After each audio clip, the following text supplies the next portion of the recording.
अब है बहुपद का मान। अब बहुपद के मान के लिए यदि हम देखें पी एक्स एक्स में कोई बहुपद है और k कोई वास्तविक संख्या है, तो पी एक्स में x को k से प्रतिस्थापित करने पर प्राप्त जो संख्या हमें मिलेगी वो पी एक्स का x बराबर k पर मान कहलाएगी। ठीक है, और इसे पी के से निरूपित करेंगे। इसको करना कैसे है, एक उदाहरण के द्वारा समझते हैं। जैसे मान लीजिए कि पी एक्स बराबर दिया हुआ है x square minus 5x plus 6।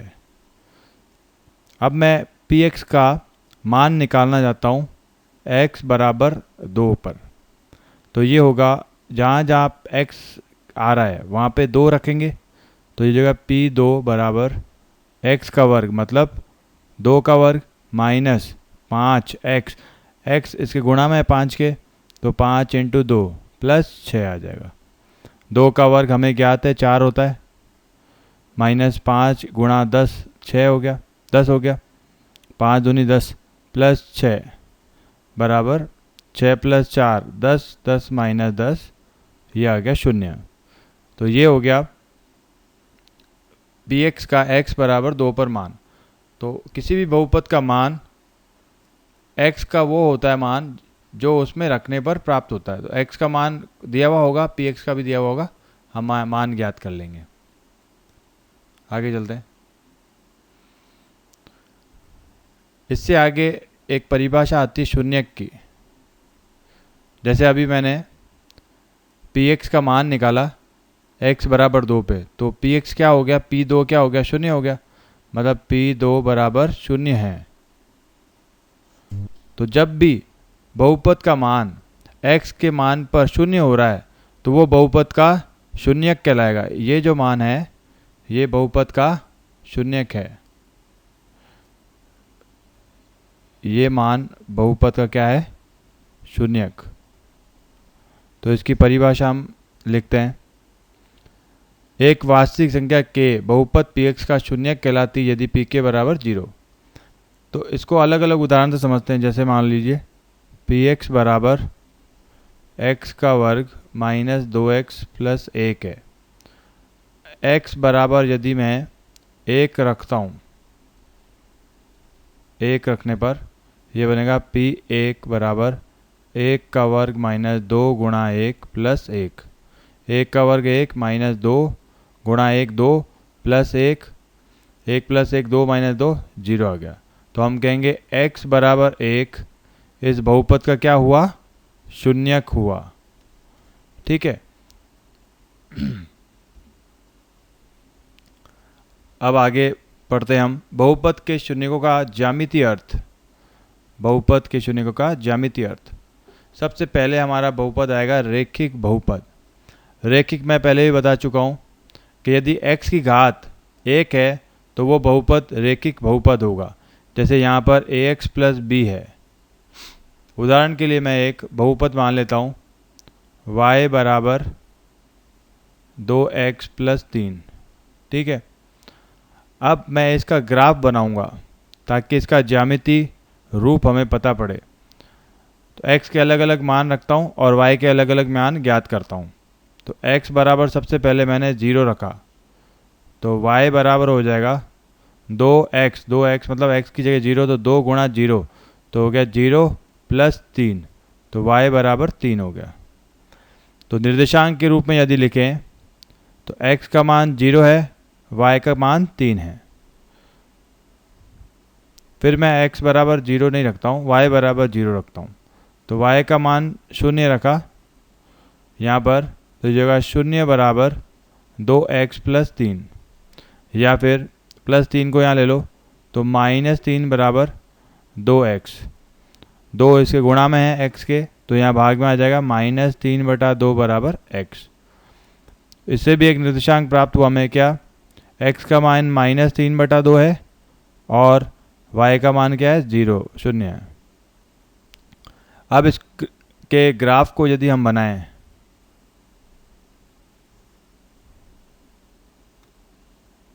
Graph को बनाने के लिए अलग रंग की पेन का इस्तेमाल करते हैं।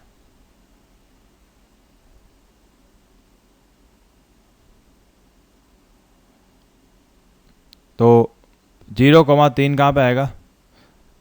x बराबर 0 होता है वाई एक्स पे, तो 1, 2 और ये 3, इसके निर्देशांक लिख लेते हैं 0,3। ये -3/0 ये आएगा इधर x अक्ष पे, तो ये हो गया -1, ये हो गया -2, -3/2 मतलब -1.5, तो ये यहाँ आएगा। तो ये निर्देशांक हो गया -3/2, 0। इसको और इसको मिला लेते हैं,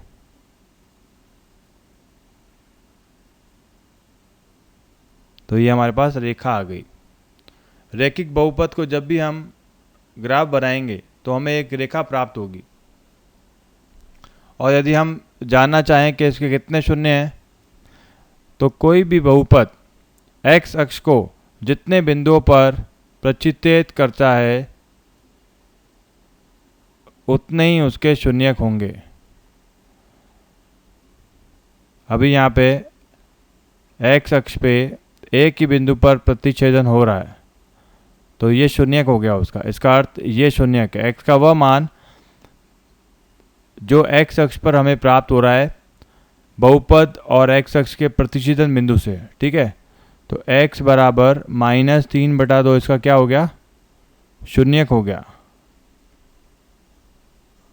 ठीक है, अब अगले प्रकार की ओर बढ़ते हैं।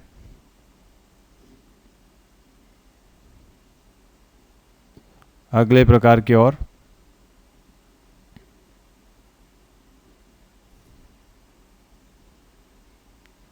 द्विघात बहुपद। पेन का कलर चेंज कर देते हैं।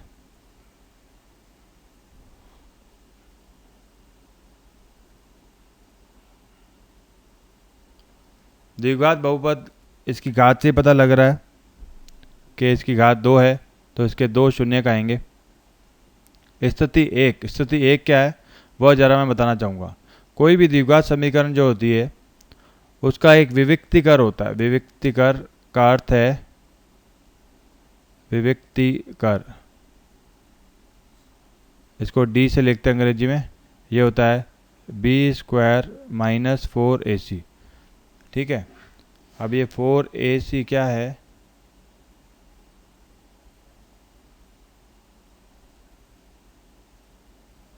ac, इसके चिन्ह से पता लगेगा कि बहुपद के शून्यक 2 होंगे या एक ही होगा या एक भी नहीं होगा। ठीक है, तो सबसे पहली स्थिति आती है यदि b² - 4ac का मान निकालते हैं और वह 0 से बड़ा आता है तो इसके 2 शून्य मिलेंगे। किस प्रकार?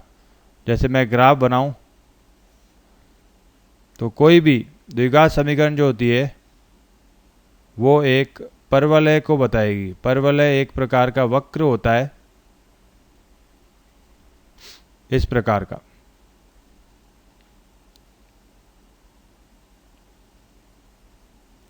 इस प्रकार का वक्र होगा।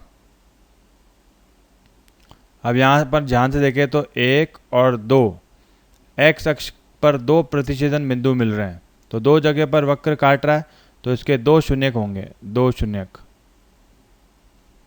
2 शून्यक। एक स्थिति इस प्रकार भी हो सकती है, ये हमारा y अक्ष, ये हमारा x अक्ष,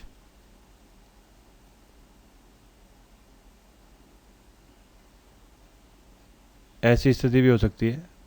यहाँ पर भी परवल है, x अक्ष को 2 बिंदु पर काट रहा है, तो यहाँ पर भी शून्य कितने होंगे? 2 होंगे। ठीक है, अब अगली स्थिति की ओर बढ़ते हैं। स्थिति 2। स्थिति 2 में विविक्तिकर का मान मतलब d का मान b² - 4ac का मान 0 हो जाएगा।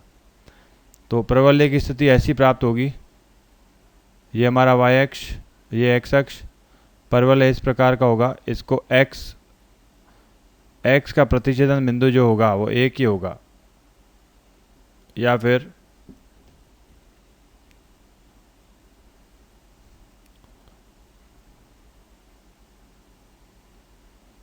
इस प्रकार का।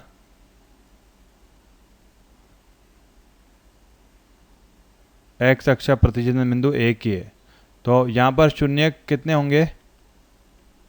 शून्यक एक होगा और समान होंगे, मतलब बराबर चिन्ह के और बराबर मान के होंगे। ठीक है। तीसरी स्थिति से पहले एक बात हमें और समझनी है। क्या? यह तथ्य सभी द्विघात बहुपदों के लिए है। ठीक है, सत्य है। अर्थात द्विघात बहुपद x square plus b x plus c, जहाँ पे ए बराबर शून्य नहीं है कि शून्यक उन बिंदुओं के एक्स निर्देशांक है। ये बात मैं आपको बता चुका हूँ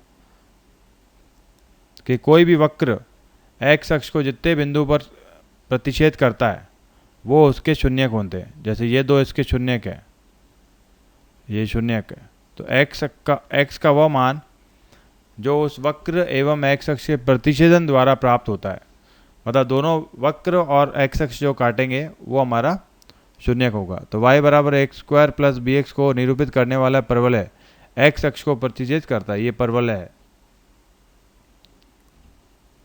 स्थिति तीन में क्या होगा? बी स्क्वायर माइनस 4ac का मान 0 से छोटा हो जाएगा।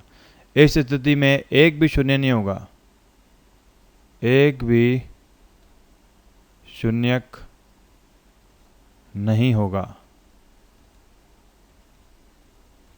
ठीक है, तो इसको हम ग्राफ के द्वारा कैसे बताएंगे? परवलय ऊपर से ही चला जाएगा, प्रतिच्छेद नहीं करेगा। ये हमारी वाई अक्ष और ये एक्स अक्ष। परवलय नीचे से ही चला जाएगा, प्रतिच्छेद नहीं करेगा। ठीक है, एक्स अक्ष और वाई अक्ष।